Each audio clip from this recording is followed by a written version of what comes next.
Bonjour à tous, bienvenue sur une nouvelle vidéo de l'Automobile Club des Landes en partenariat avec le SAPAL du Conseil départemental. On souhaitait aborder avec vous la notion de partage de la route, l'importance de prendre en considération tous les usagers afin de se préserver tous du risque routier. On va d'abord revenir sur quelques petits principes élémentaires. Voici votre véhicule. Si un danger survient, il va falloir être capable de l'arrêter. Pour ce faire, il va falloir dans un premier temps que vous perceviez le danger, l'information. Cette distance s'appelle la distance parcourue pendant le temps de réaction. Ensuite, il va falloir appuyer sur le frein, bien évidemment, pour que la voiture puisse s'arrêter. C'est la distance de freinage. Celle-ci est complètement scientifique. Il va falloir absorber l'énergie cinétique. Ces deux distances composent ce qu'on appelle la distance d'arrêt. Mais aujourd'hui, nous allons la nommer différemment. C'est ce qu'on va appeler notre zone de contrainte.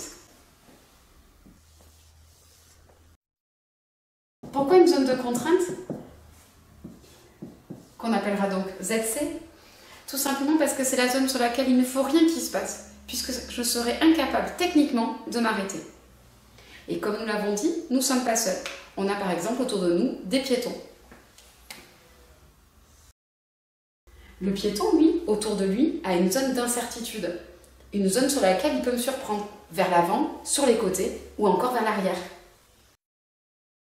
Cette zone d'incertitude peut être différente suivant qui est le piéton. Vous comprenez tous que si le piéton est un enfant, il peut se mettre à courir au dernier moment, du coup sa zone d'incertitude est beaucoup plus grande.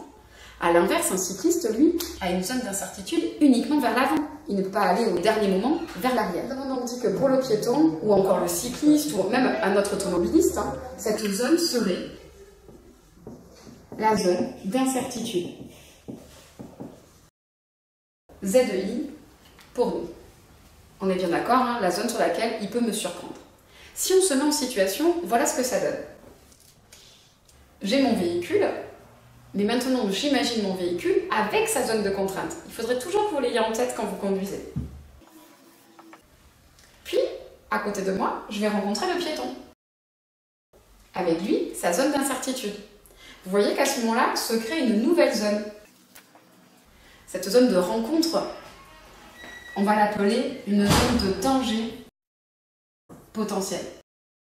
Effectivement, si le piéton arrive dans cet endroit-là, le véhicule ne pourra pas techniquement s'arrêter.